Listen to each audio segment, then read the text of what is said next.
Hello दोस्तों, एक बार फिर से स्वागत है आपका लेवरला सॉल्यूशन के प्लेटफॉर्म पे। आज का जो हमारा टॉपिक है ग्रेच्युटी, इसमें हम मोस्टली 4 क्वेश्चन कवर करेंगे। ग्रेच्युटी क्या होती है, ये किसको मिलती है, ये हमें कब मिलती है और कितनी मिलती है, इनमें इसे कैसे कैलकुलेट करें। चारों क्वेश्चन पर हम वन बाय वन नज़र डालेंगे और अपने व्यू क्लियर करेंगे। चलिए तो शुरू करते हैं।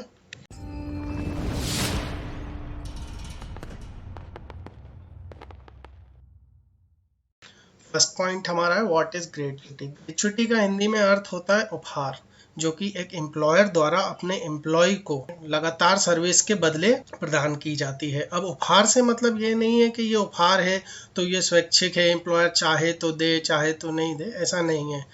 ग्रेच्युटी मैंडेटरी होती है और अगर एक बार ग्रेच्युटी एक्ट इस्टेब्लिशमेंट पे अप्लाई हो जाए तो फिर उसके सारे एम्प्लॉयज जो भी उसके पात्र हैं उसको ग्रेच्युटी दी जाएगी। थर्ड ये हमारा पॉइंट है private sector and contract worker labours. हमारे लाखों भाइयों बहनों मजदूरों के दिमाग में ये सवाल रहता है कि भाई ग्रेच्युटी जो है वो हमको मिलेगी या नहीं मिलेगी, हम तो कॉन्ट्रैक्ट वर्कर हैं, हमको ग्रेच्युटी मिलेगी या नहीं मिलेगी। तो ऐसा कुछ नहीं है। अगर एक बार इस्टेब्लिशमेंट ग्रेच्युटी एक्ट में कवर्ड होता है तो उसमें काम करने वाले जितने भी एम्प्लॉयज़ हैं एलिजिबिलिटी क्राइटेरिया के अंदर आ जाएंगे, उनको ग्रेच्युटी दी जाएगी।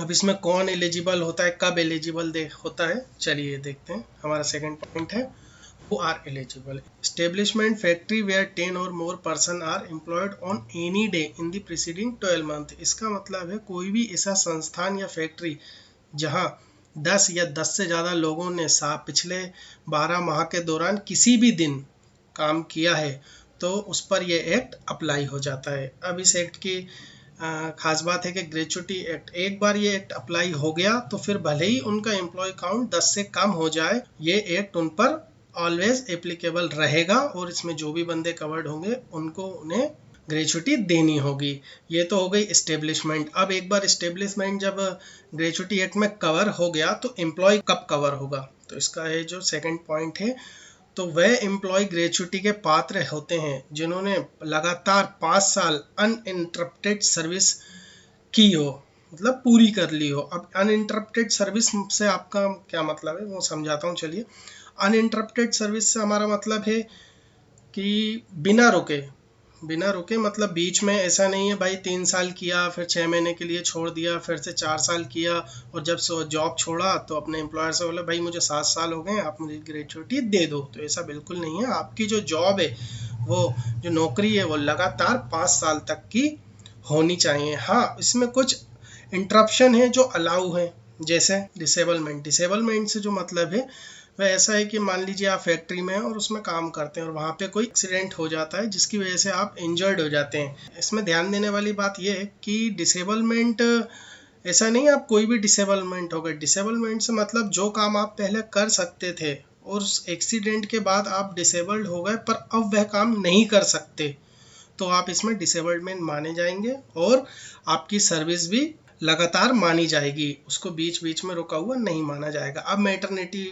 लीव्स जैसे काफ़ी सारी महिलाएं कर्मचारी भी होती हैं जो मैटरनिटी के दौरान कुछ माह की जो गवर्नमेंट द्वारा प्रिस्क्राइब की गई हैं उतनी छुट्टियां लेती हैं, तो वह भी लगातार सर्विस में रुकावट नहीं मानी जाएंगी। कुछ हमारे लीव विथ वेजेस रहते हैं जो हमने अपने कार्य अवधि के दौरान कमाई हुई होती हैं। जैसे मान लीजिए हमारे पिछले साल कुछ 10-12 छुट्टियां बाकी थीं और इस साल हमने अपनी कुछ छुट्टियां मिला के लगातार 20-25 दिन की छुट्टियां ले ली, तो इसका मतलब ये नहीं है कि वह सर्विस में रुकावट है, वह सर्विस में रुकावट नहीं मानी जाएंगी और हमारी सर्विस लगातार मानी जाएगी।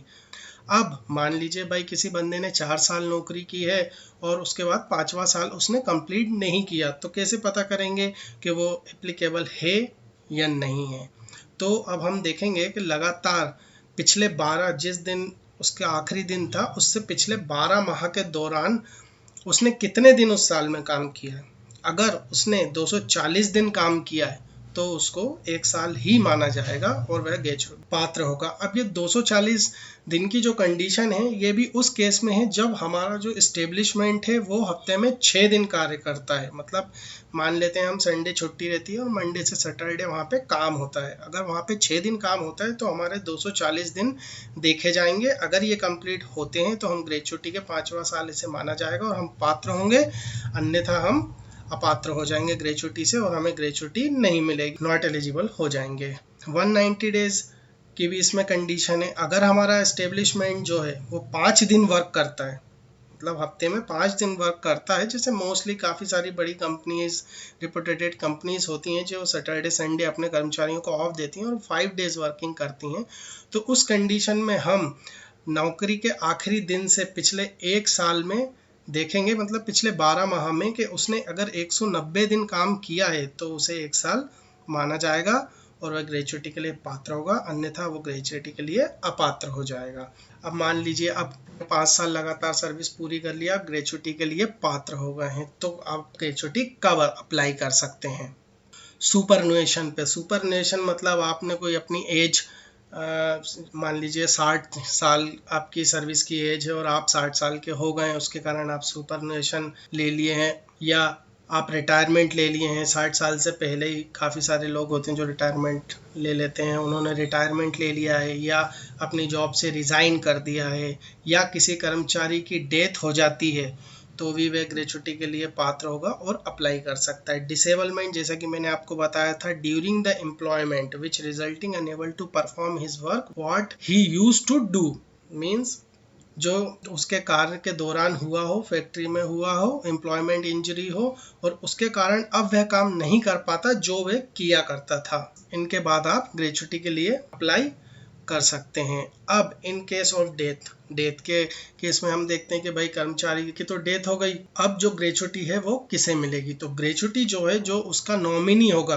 जो उन्होंने नॉमिनी मेंशन किया होगा अपने ग्रेचुटी में, उसको वह सारी की सारी ग्रेचुटी दे दी जाएगी। अब डेथ के केस में एक बात ध्यान देने वाली है कि डेथ और डिसेबलमेंट के केस में अगर सर्विस 5 साल ना हो से कम भी हो तो भी वह ग्रेचुटी के लिए पात्र होगा और उसे ग्रेचुटी मिलेगी। चलिए नेक्स्ट पॉइंट देखते हैं, कैलकुलेशन, कि भाई हम ग्रेचुटी कैसे कैलकुलेट करें। तो ग्रेचुटी बेसिकली जो होता है 15 दिन का जो हमारा बेसिक वेजेस प्लस डीए होता है, जो हमें लास्ट सैलरी में दिया जाता है, उसके अकॉर्डिंग मिलती है। मतलब हमें 1 साल में हमारे बेसिक वेजेस प्लस डीए का, जो हमें लास्ट में जो हमारा बेसिक वेजेस प्लस डीए रहा है, उसके 15 दिन के बराबर हमें 1 साल के लिए ग्रेचुटी दी जाती। मतलब 1 साल में अगर आपको 15 दिन की बराबर बेसिक वेजेस और डीए के बराबर ग्रेचुटी दी जा रही है और अगर आपकी सर्विस 10 साल की है तो आपको 150 दिन की ग्रेचुटी दी जाएगी। अब इसमें कुछ कंडीशंस हैं जिस पे हम फोकस करते हैं। If service period more 6 month considered 1 year for calculation. अगर आपकी जो सर्विस है, मान लीजिए आपकी 9 साल की सर्विस है, 9 साल 7 महीने, तो जो 7वां महीना है, मतलब आप 6 महीने से ज़्यादा की हैं, तो वो पूरा एक, मतलब आपकी जो सर्विस है वो पूरी 10 साल मानी जाएगी। इसमें राउंड अप का फॉर्मूला रहता है। अगर उसी तरह अगर आपकी 6 महीने से कम है, मान लीजिए आपकी 9 साल 5 महीने हैं, तो वो फिर आपकी 10 साल ना मान के सिर्फ 9 साल ही मानी जाएगी और 9 साल के हिसाब से आपको जो भी ग्रेचुटी आपको बनती है वो दे दी जाएगी।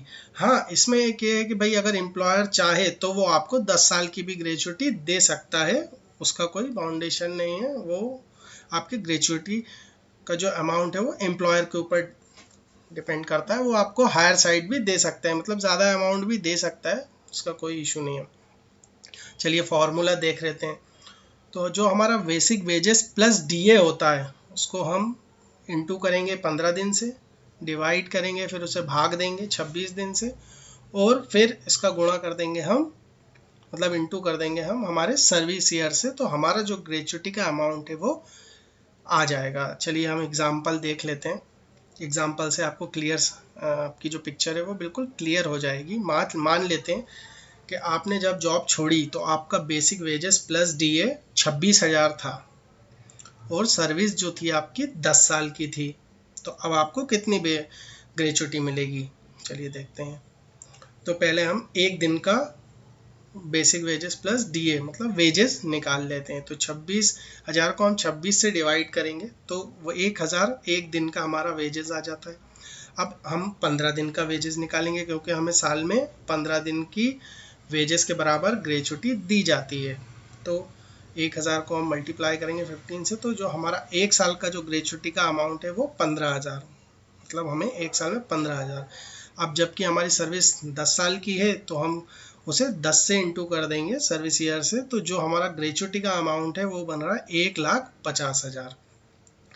तो दोस्तों आशा है कि इसमें आपको सब कुछ समझ में आ गया होगा, और अगर आपको इसमें किसी भी तरह का कोई डाउट है तो आप मुझे कमेंट बॉक्स में लिखें।